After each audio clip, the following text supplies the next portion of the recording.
Así como existe gente que crea sin parar, existe la imparable camioneta Ford Maverick que no deja de ganar.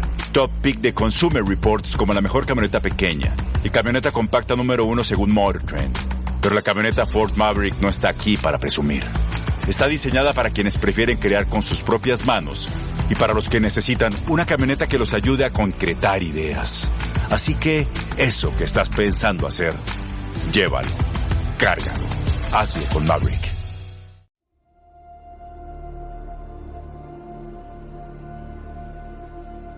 La luna deslumbrante asoma entre los árboles. La oscuridad de la noche lo inunda todo. Y una tenue niebla comienza a aparecer. Adéntrate en el bosque. Busca el árbol viejo. Siéntate a su lado. Ponte cómodo, cierra los ojos y escucha la historia que traen hasta ti las criaturas de la noche. Bienvenidos. Estos son los cuentos del bosque oscuro.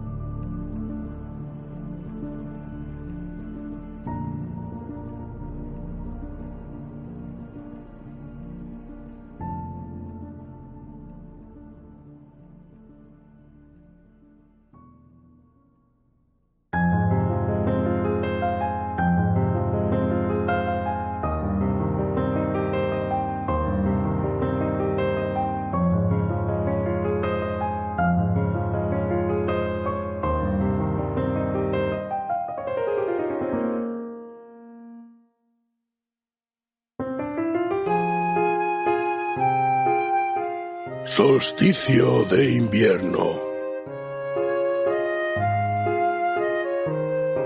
de Francisco Torpe y Vago.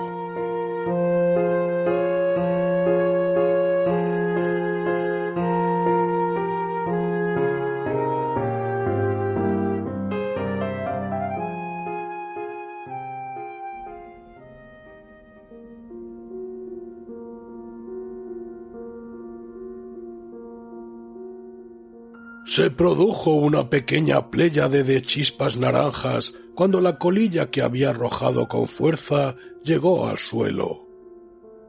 Él no solía ser tan indeciso. Tomó de los finos pantalones negros un paquete del que sacó otro cigarro. Buscó en el largo y elegante chaquetón de cuero negro mate un mechero y lo encendió. Tampoco era de regalar calor, pero aquella fría noche necesitaba disiparlo. Se sentía acalorado. Por eso tenía la chaqueta abierta con la mano izquierda en el bolsillo del pantalón y el cigarro en la derecha, dejando al descubierto una camisa negra de anchos cuellos. En aquel cuello abundaba el oro, y en sus muñecas y en algún dedo. Al otro lado de la calle estaba la verja de la casa. Árboles en la calle, parecía que plantados hace una centena. La calzada en sí estrecha. Casas adosadas, todas diferentes. Unas calles más allá se extendían los barrios de edificios altos, sucios y urbanos, pero en las casas de este vecindario existía un jardín frontal arbolado, separado de la calle por una verja. Hasta en el lupanar de lujo de dos casas más allá, tan solo se diferenciaba del resto en la cortinilla verde que se había extendido para preservar la intimidad de los clientes. Su sombrerito de ala estrecha para marcar estilo y su perilla trascendente levemente canosa. A sus pies, una bolsa de deporte de cuero claro, muy vintage. Se apoyó en el árbol. Tenía que atravesar la verja de la casa de enfrente y terminar de una vez. La neblina no había desaparecido en todo el día, pero comenzaba a espesar. Aunque era capaz de distinguir al cabrito que entraba en el prostíbulo, la pareja formada por un perrito negro y un chándal relleno de algo indefinido emitía al alejarse una serie de sonidos cada vez más confusos por la niebla. Cruzó la calle y atravesó la verja. Solo las mentiras basadas en verdades parecen verosímiles. Y es cierto que todo aquello había sucedido en esa casa. La señora, joven y menudita, guapa, quizá algo sosa, solía pasar la tarde en el añadido que había en la parte posterior de la vivienda y que consistía básicamente en una terraza cerrada con maderas decoradas y vidrios por paredes y techo, todo muy blanco y luminoso, casi un invernadero, que se alumbraba cuando faltaba la luz natural con una lámpara de techo eléctrica, aunque conservaban unos candelabros como adorno. Una chimenea le hacía especialmente agradable los tempranos anocheceres de invierno. La habitación se complementaba con una librería, el atril con una flauta y su piano, una mesita para el té y un par de sillones de lectura. Aquella semana tenían de visita a la hija de un proveedor o de un cliente de su marido. El señor de la casa era un conocido industrial textil de la capital y la visitante había llegado para conocer la ciudad. Esa tarde ella tocaba al piano su recientemente compuesto Solsticio de invierno, vals para flauta y piano, tarareando con una bonita voz atiplada el papel de la flauta. Coincidía que ese día era el solsticio.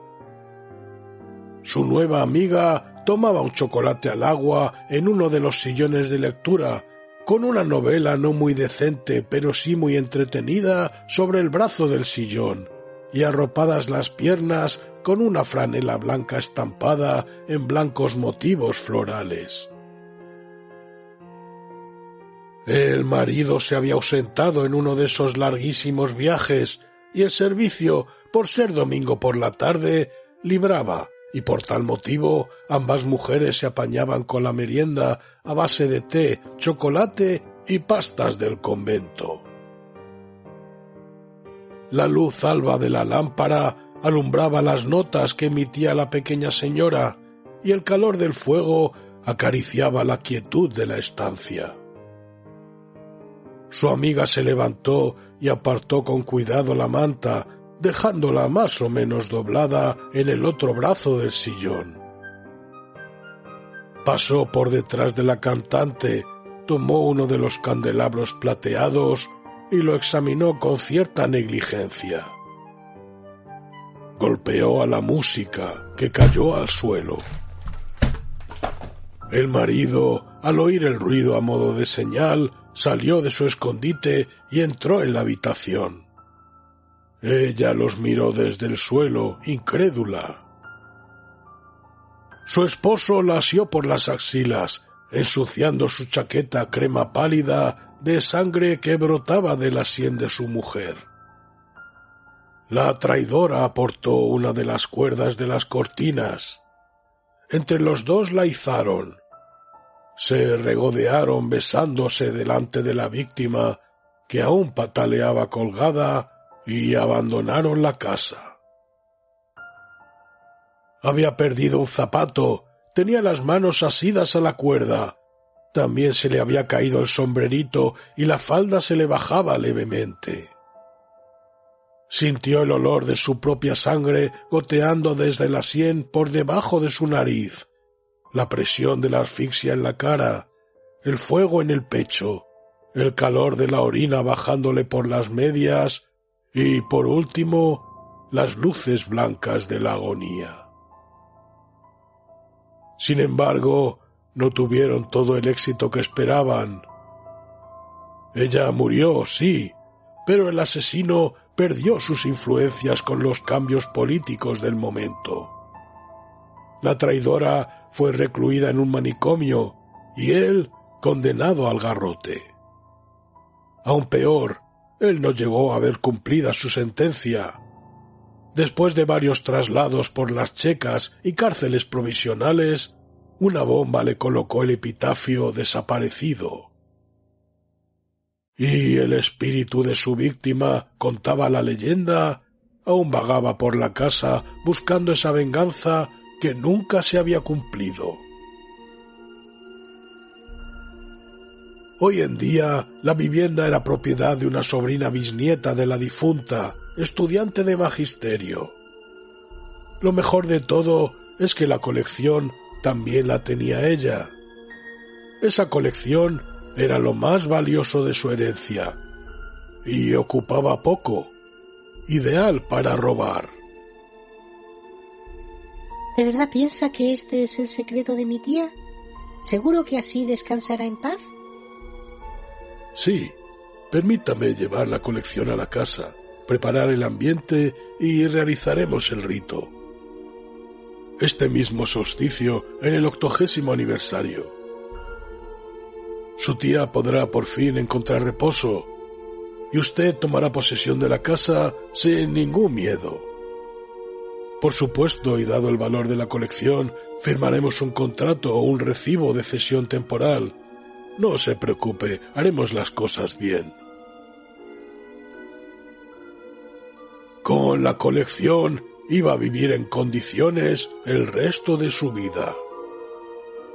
Él, como médium consagrado que era, había logrado contactar con ella, ofreciéndole sus servicios para liberar a su bisabuela de la maldición.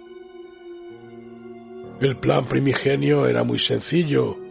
Había preparado el suelo del salón naranja de aquella casa deshabitada con un revestimiento de polietileno. Él llevaría 2 monos desechables puestos y un martillo. La atraería a la casa sola y la golpearía hasta matarla. Se regodeaba pensando que se podría ensañar con ella. Después la envolvería con el polietileno, la arrastraría hasta el jardín y la dejaría en una arqueta relativamente nueva de la vivienda trasera, junto con el más exterior de los monos. Después la envolvería con el polietileno, la arrastraría hasta el jardín y la dejaría en una arqueta relativamente nueva de la vivienda trasera, junto con el más exterior de los monos. Iban a pasar años antes de que la descubriesen. Luego saldría de la casa, caminaría 1 centenar de metros o algo más y tiraría los cubrezapatos y el otro mono a un contenedor. Todo limpio, todo fácil, todo eficaz. Pero tuvo que cambiar de plan. Cuando la chica le presentó a su novia, con la que convivía en el piso, la deseó. Así es que jugaría con las dos. Iba a usar el mismo escenario, el saloncito naranja del piso superior. Ya tenía preparado el polietileno, pero esta vez había que trabajar mucho más. Volvió a dejar la mesa, muy grande y pesada y originalmente atornillada al suelo, en el centro de la habitación. Preparó una especie de cepo cuya parte baja tenía un relieve similar al de las vigas que había sobre el techo. Le había costado mover una de las falsas vigas, que debería caer de las primeras. Añadió un curioso mueble que parecía un galán de noche y que le ayudaría más tarde a hacer que se quemasen por completo las ropas. Colocó varias teas de parafina y un par de botellas de ese combustible donde él pensó que podría ir mejor para sus propósitos. Ellas llegarían y lo primero sería sentarse a la mesa, alumbrados por la luz ámbar de las teas. Luego se tomarían las manos sobre las señales que había hecho en el tablero. Iba a ser fácil hacer funcionar los cepos. Parecería que durante un ritual les habían caído las vigas encima. A partir de ahí, eran suyas por completo. La ropa se puede cortar con un escalpelo. Lo difícil es que quede completamente quemada para evitar ver los cortes. No hay que dejarla amontonada en el suelo, porque hay partes que no arderían. era mejor colgarlas en aquel cochambroso galán color crema. Ahora podría empezar a jugar. Después de poseerlas, lo que además podría hacer viendo la cara de una de ellas, podría golpearlas e incluso romperles algún hueso.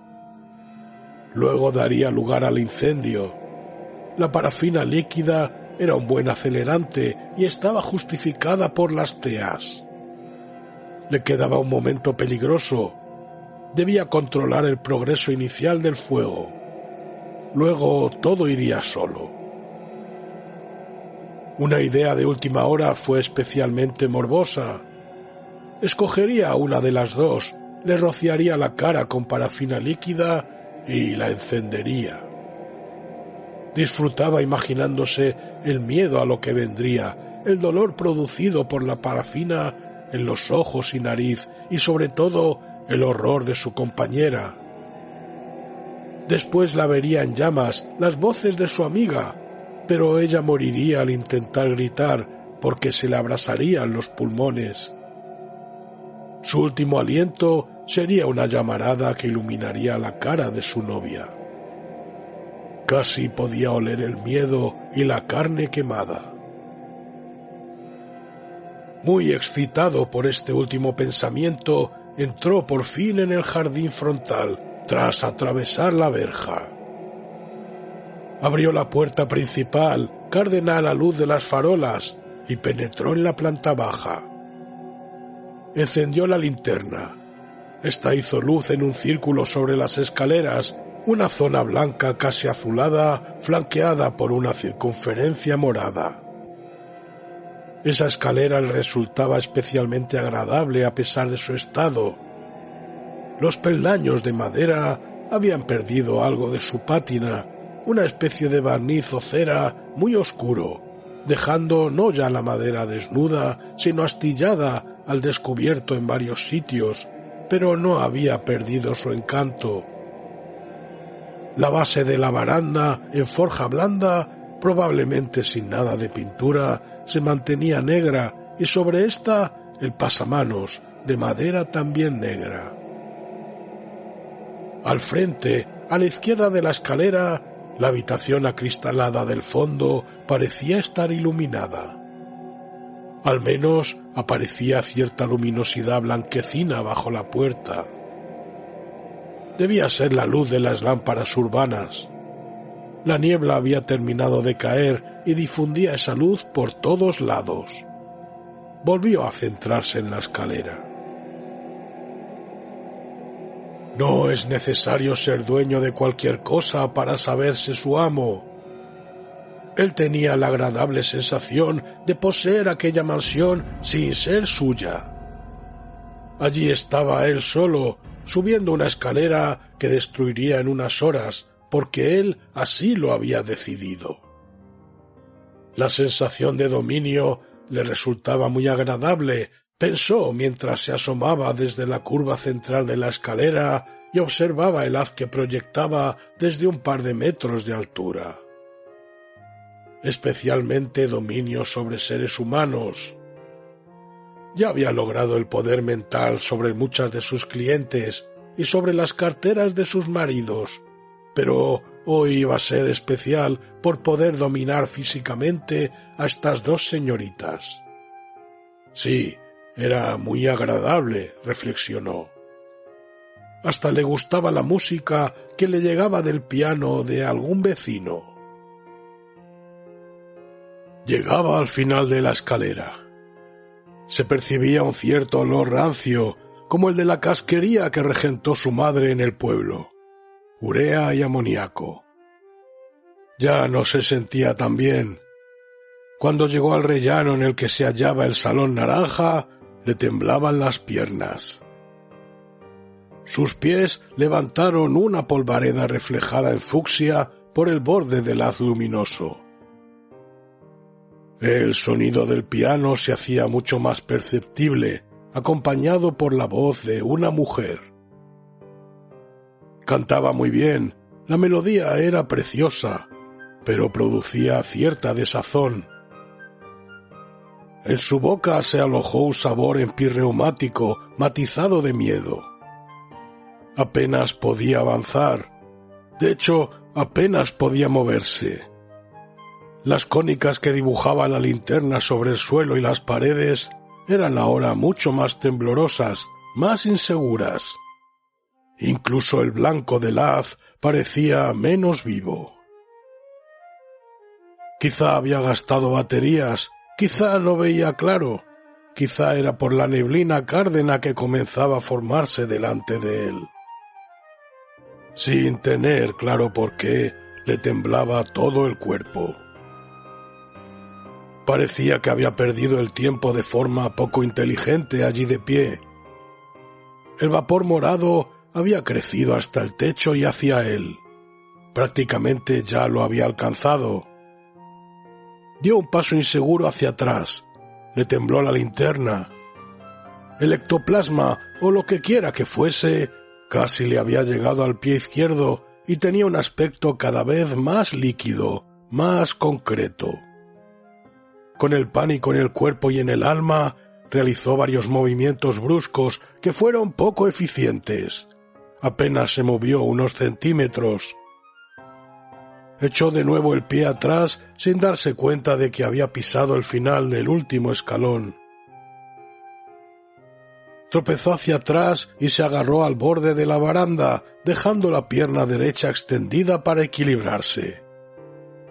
La linterna había caído hasta la entrada, produciendo un ruido cavernoso en cada rebote hasta que quedó parada, ocultando por un momento la música que no paraba de sonar. Olió su propia carne quemada cuando aquel humo infernal le rozó la pantorrilla. Se comía todo aquello que tocaba. Aquel bocado en su pierna le hizo reaccionar. La encogió, se giró sin llegar a levantarse y trató de bajar las escaleras en la penumbra púrpura, apenas alumbrado por la linterna unos metros más abajo, y por lo que parecía una ligera fosforescencia de aquella nube que olía a riñones de vaca. Al llegar a la curva de la escalera, se percató de que lo que le perseguía caía a chorros por los huecos de la barandilla, cortándole el paso hacia la puerta. Apoyó su muñeca dolorida en el pomo al final de la balaustrada y cojeó el último escalón. La otra salida era por el patio. Atravesó la cascada nebulosa por su parte más débil. Recibió en su cráneo el mordisco de 10.000 agujas, pequeñas heridas producidas por gotas mínimas de aquel fluido maldito que atravesaron su cuero cabelludo, llegando hasta el hueso. Siguió avanzando lo más rápidamente que pudo. Su pie sin tendones era más un lastre que una ayuda. Tomó la maneta de la puerta. Le dolía la garganta. Debía haber estado gritando sin parar. A la vez se dio cuenta de que fue guiado hacia allí. Era una trampa. La luz que se filtraba era blanca, la de la calle ámbar. Pero ya no había remedio.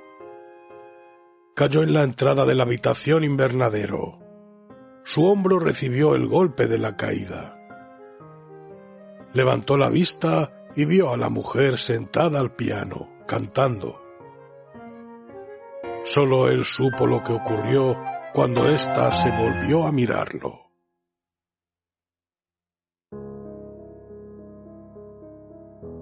La mañana era gris, triste, fría. El técnico forense se acercó desde la casa a la policía de paisano que se encontraba en la puerta abierta de la verja. Al otro lado conversaban con ella dos jóvenes, una de ellas con una férula en el pie y un par de muletas. Subinspectora, como habíamos supuesto, ha muerto al simular el ahorcamiento que tenía previsto.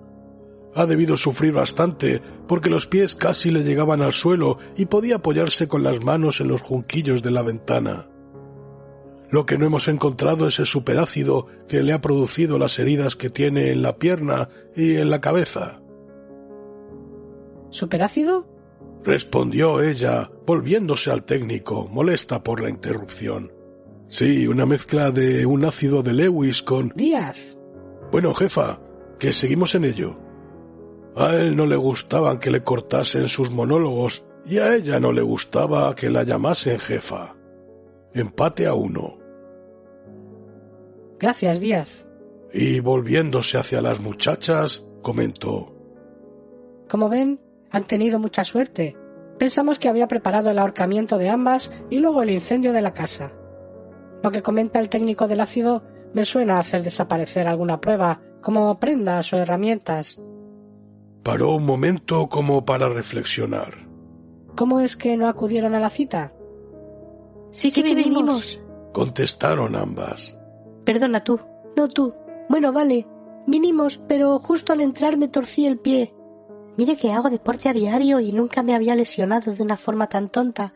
Fue abrir esta puerta, poner el pie dentro y torcérseme como si se hubiese movido el suelo solo. La llevé al hospital y llamamos al médium para anularlo todo, pero no contestaba. Ese esguince le salvó la vida. Bueno, pues el juez ha levantado el cadáver y nosotros estamos terminando aquí. Esta misma tarde podrán volver a tomar posesión de la casa y de la colección. Buenos días. Las muchachas se volvieron y comenzaron a caminar hacia un auto gris que habían aparcado en la misma acera. ¿Tomar posesión de esta casa? No sé cómo no la has vendido, con lo supersticiosa que eres y las cosas que han pasado aquí. Pues, ¿sabes qué te digo? Que nos vamos a venir a vivir aquí. Que no sé por qué, pero me da mucha seguridad. Me siento como protegida. No jorobes. Eso sí que es una sorpresa. De repente me ha parecido agradable. A mí me apetece. ¿Nos mudamos? Su compañera tomó las muletas de aluminio. Ella miró las sombras difusas que sobre el gris de la acera proyectaba su dibujo a cuadros y abrió la puerta metalizada del coche. Antes de entrar, volvió la vista hacia la casa. Resultaba agradable verla así, enmarcada en la neblina matutina a pesar del blanco ajado de la fachada. Hasta el árbol hibernante de la entrada parecía querer reverdecer antes de primavera. Además, era un buen barrio. Alguien al piano tocaba una evocadora melodía a modo de despedida.